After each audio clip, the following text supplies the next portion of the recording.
I'm back. Okay, and I hope you hit right at the time. Well, we'll see. Good day and welcome. This is day 3 of our celebration in our Dreaming with Entrepreneurs and Google Plus community of National Small Business Week. National Small Business Week is a designation by the Small Business Administration in the United States. That's only where it works, and it's a designation that they started probably in the early '60s. They wanted to take a week and just honor small businesses. Today, 25 or 30 million. I think the number's probably higher than that, but that's kind of the number that I read of small businesses that there are in this country, because you've heard me say it many, many times.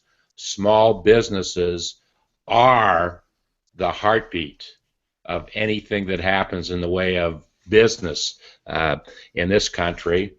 And we'll see if that's, I'm sure it's the same case in the Commonwealth of Dominica, but let's. We have a very interesting guest with us this morning, and I actually met Gina in an HOA that was hosted by her brother, Dennis Deuce, and Dennis is somebody that a lot of folks know in Google Plus, but along with Dennis, there was another sister of Gina's and a sister-in-law of Gina's, and we had an HOA that we were doing once a week, and we just discussed things about business and tips that we could give to small business, and it was a lot of fun. Gina, welcome, and thank you for taking time out of your crazy schedule in the Commonwealth of Dominica, not to be confused with the Dominican Republic. That's right. Well, thank you. It's an honor. It's an honor for you to have asked me to be part of this show. So thank you, David. It's certainly my pleasure. What I would like to do today, Gina, and unfortunately because of technology difficulties, challenges, but you know, it's all part of doing business. It's something we have to deal with. Nothing we can do to control that, really. I want you to tell your story of what you did with your life from a business perspective before you went to make the Commonwealth of Dominica your home, because you have a very exciting story.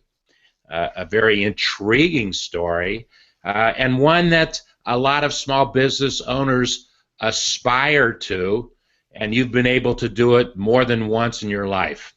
So if you would go back in time, first I'd like to, if you would share what you were doing with your life before you started your first business, then talk a little bit about those businesses that you've started, how they evolved, how they developed, what happened to them, and how you have lived a wonderful life of an entrepreneur. Well, sure. I started out, before I started owning my own business, I was actually working for California Closets, which, of course, all American knows.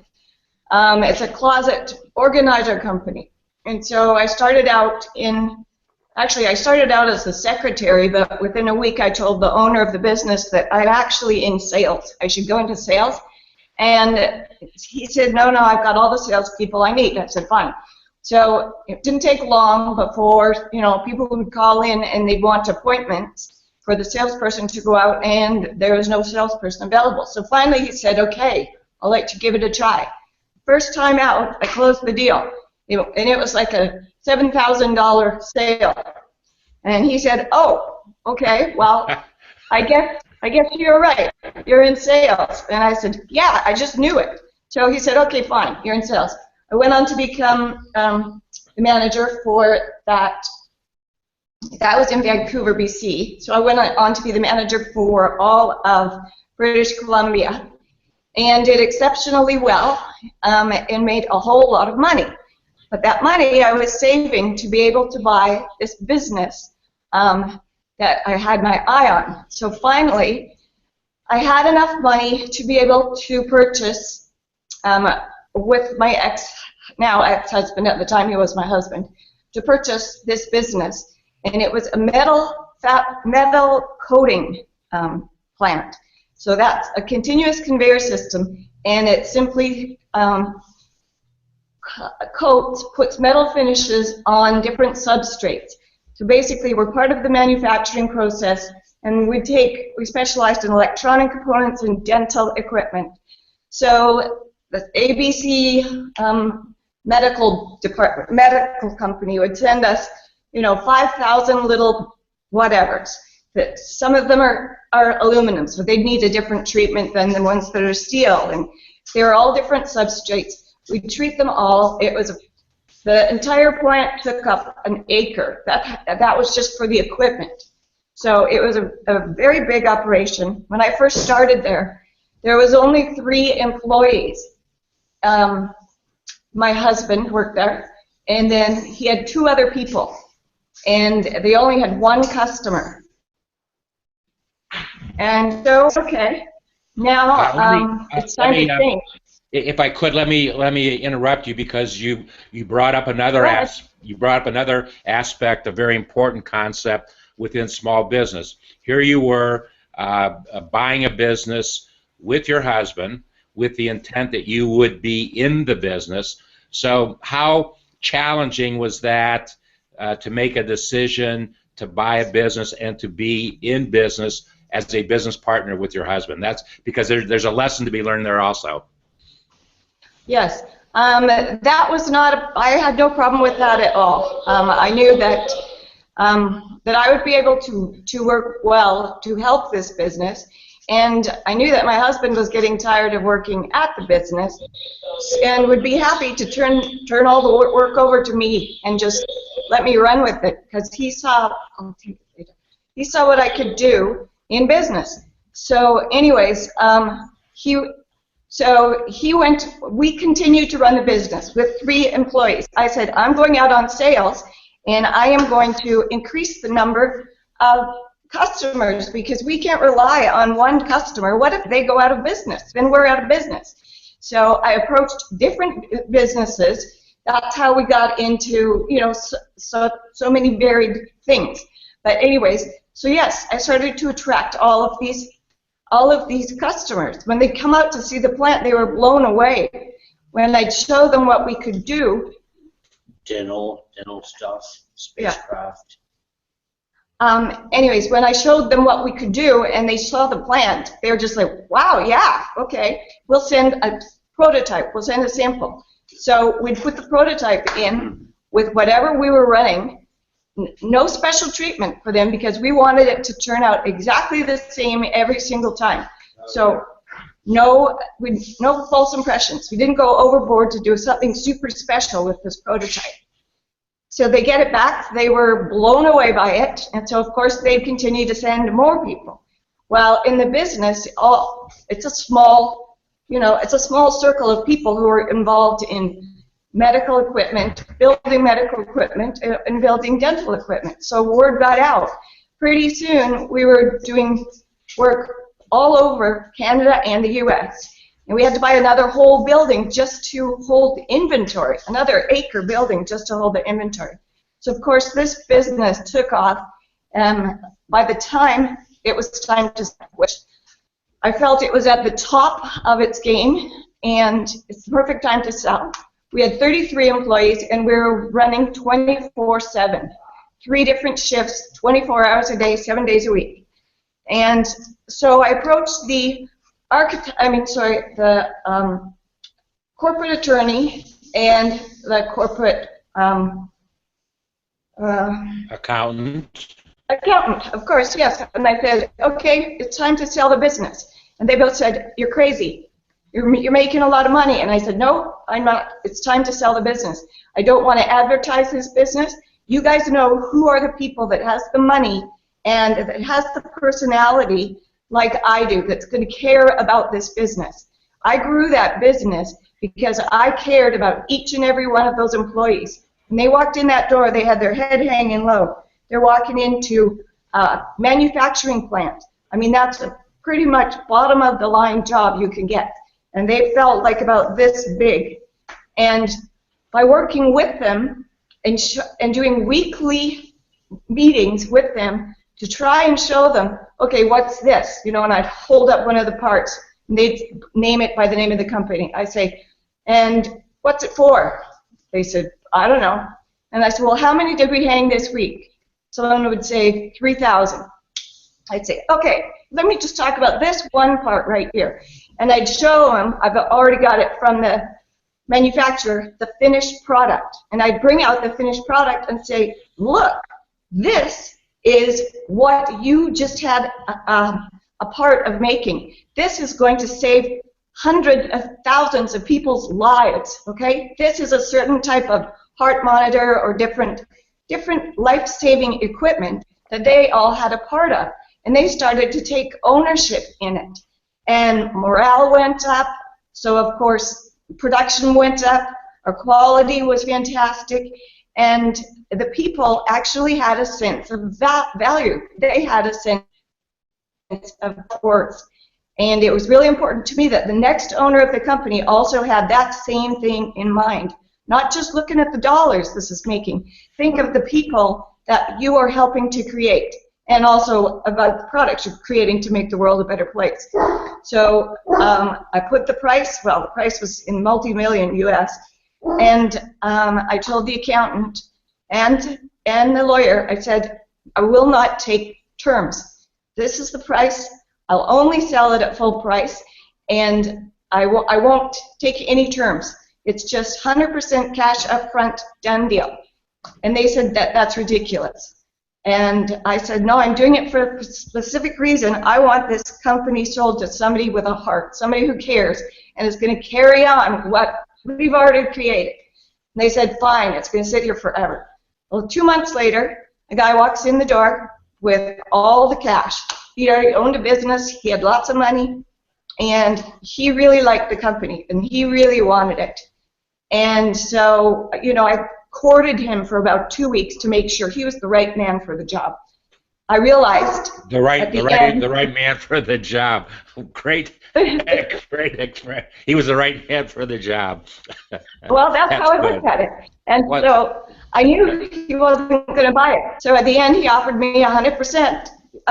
He offered 100% asking price, and he wanted 3 terms. He wanted one third, and then a year later a third, and then a year later a third. I said, nope. And he said, come on, it's 100% asking price. I said, no. And he said, oh, you're being unreasonable. So then he went away. He came back about a week later. He said, okay, I'll do half up front. I'll do half right away, and I'll do the other half in a year, okay? I said, nope. He said, come on. And so he's looking at my lawyers and accountants, and they're just shaking their head because they already knew the answer. And so he went away, and he said, now you're just being unreasonable, and I don't really want to deal with you. And so he walked away, and I said, I didn't say it to his face, of course, but I thought, good. So 2 weeks later, the perfect man for the job walked in, and I courted him and his wife for about 2 weeks to ensure that he had the same values. I really put these guys through the test. And this man did have the values. He had already made his money. He was interested in this because it was a turnkey business, but he liked what he saw as far as the employee morale and what the business could do, the quality of product we put out. And I would have sold it to him for less than full asking price. He offered me over full asking price and paid me 100% upfront. And I shook his hand and said, okay, here you go, here's your new baby. And so we all had a staff meeting, and I told them all, it was a very tearful staff meeting, told them all that, you know, this gentleman had bought the business, but that I knew he was going to carry on and be successful and treat all of you well. And to this day, a lot of them still even work there, and the business continues to run successfully. Okay, couple questions. What year was that transaction? It was, I took it over in '95, paid it out in full in about 2 years, because I only bought half of the business. That's all I could afford. So I paid out the other guy in about 2 years, so then owned it for 5 years, sold it in 2000. So it went from, in 5 years, it went from 3 employees and 1 shift a day, 5 days a week, to 33 employees, nationwide customers, and 24/7 shifts. So, and that was it within 5 years. But I had a 5-year exit strategy. I wanted to do that by 5 years. Okay, now you hit the nail on the head with the lesson that I wanted to share. When you bought the business originally, did you in fact have a 5-year plan and an exit strategy when you bought the business? That's what I want to ask. That would be correct. When I bought it, I wanted to do it in 5 years. And so in 5 years, I found it feasible to take it from where it was to where it became. And I did it, and I knew I could do it. So I stuck with my exit strategy and sold it at 5 years. Then I took a year off just to think, what am I going to do next? And of course, the accountant and the engineer said, just retire. You've got that land down in the Caribbean, just go retire. I said, no, I still have something to offer. So I thought, and by the end of 5 years, I had my next business plan, and I'd already started putting the plan together. And this is the point that I want to point out to you entrepreneurs out there, is think outside the box. Say you did really good at something, but now you have another idea for another business, okay? You don't have to just recreate what you just did. You can do whatever you want. If you have the desire and the knowledge and the drive, you can do whatever you want. So I went from owning a metal fabrication company to what I did is I opened an outpatient hospital for treatment of severe lung disease. That's end-stage lung disease. Okay? So I went from manufacturing to healthcare. Am I a doctor? No. Do I have lung problems myself? Yes. I knew a pulmonologist very well. He'd been looking after me for years. I said to him, I'm in my early 30s, and I have difficulties walking upstairs. I can't imagine what it must be like for old people.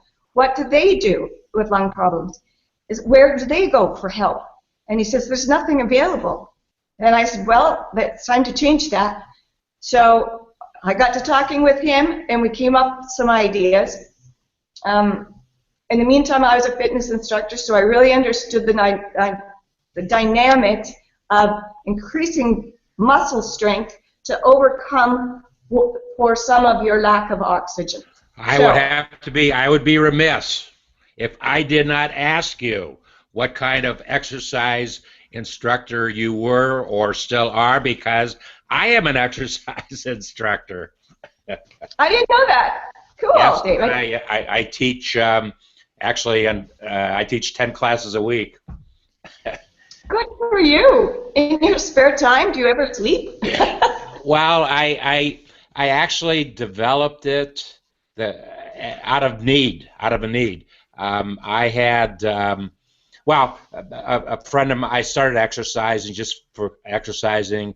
A friend of mine said, I want you to become an instructor, so I got certified to become an instructor. I did, my major exercise is what is called spinning on a stationary bike. I can't call it spinning because I'm not certified with that training. I'm certified with a training program that the YMCA's do.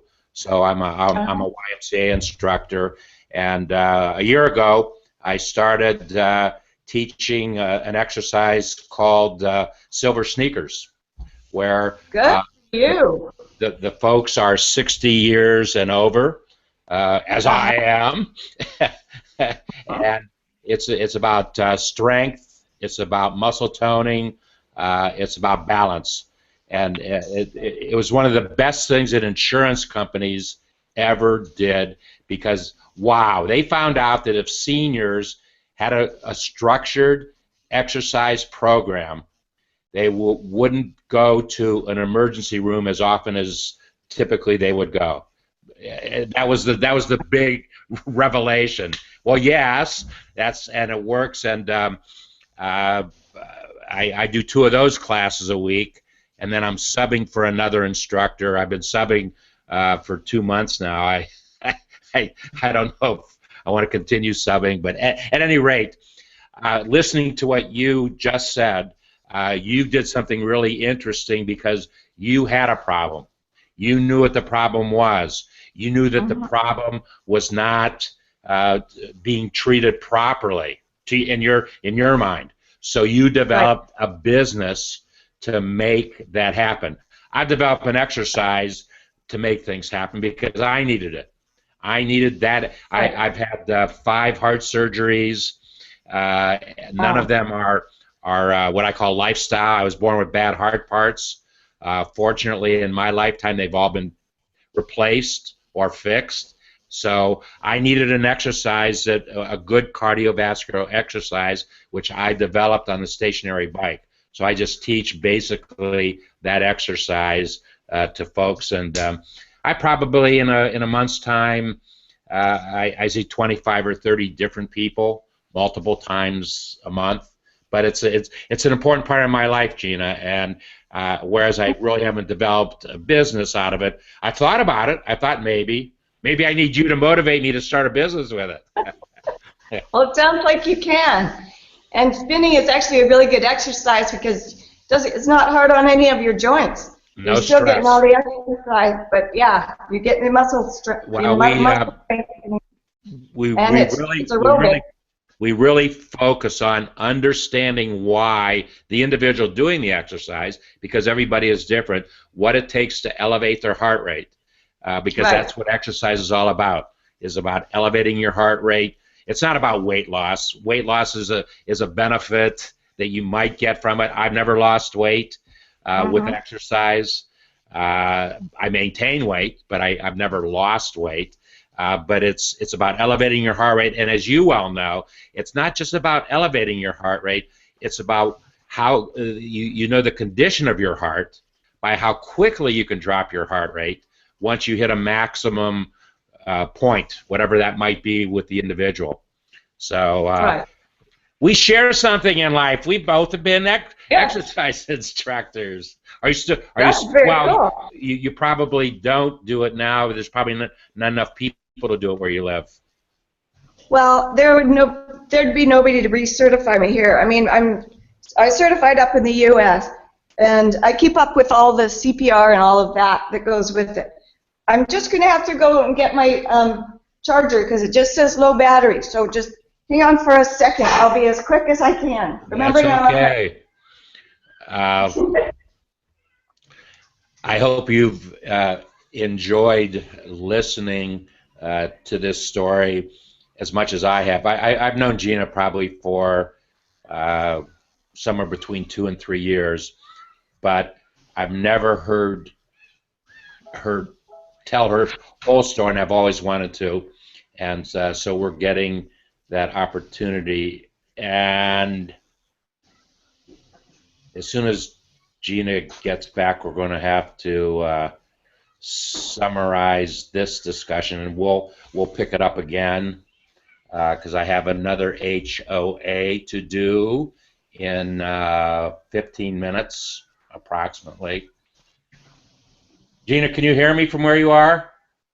Yes, I can hear you, David. Actually, we need to summarize, and we're going to come back. You're going to continue to tell your story, but I have another HOA at 11 o'clock that I need to set up for. So if you could give a summary statement in light of the fact that it's National Small Business Week, and you and I will schedule a time where you can continue on, because the lessons to be learned that you are sharing today, Gina, are just they're tremendous and wonderful, and thank you for doing it. Well, thank you, David. It's been an honor to be on your show, and yeah, we'll make it this can be part one of. This is part one, because, well, there's so many entrepreneurial lessons, and and actually, this is going to be a chapter of my book. You know that I'm doing a video book. Yes. This is going to be a chapter, and one of the significant things that I do in the book is that I will listen. I'll re-listen to our discussion, and I will highlight keywords, small business keywords that were used in the discussion, and I have a feeling you've said about 50 of them already. So we'll have to get part two going as soon as we can, and I do have to leave. So I want to thank you, Gina. You and I will reschedule whenever that might be. As I told the folks while you were gone, I've known you for a couple years, but I've never known your whole story. But it's a wonderful story, and you have the spirit of entrepreneurship, as much what it means and what you need to do as much as anybody that I've ever met. So thank you for taking your time and sharing that, and we will get back together soon to go to part. I have a feeling there's going to be a demand for part two, Gina. So I want to thank everybody who has viewed this discussion today. Will be a chapter in the book, and I'll be releasing it sometime in the next 2 to 3 weeks as a chapter in the book.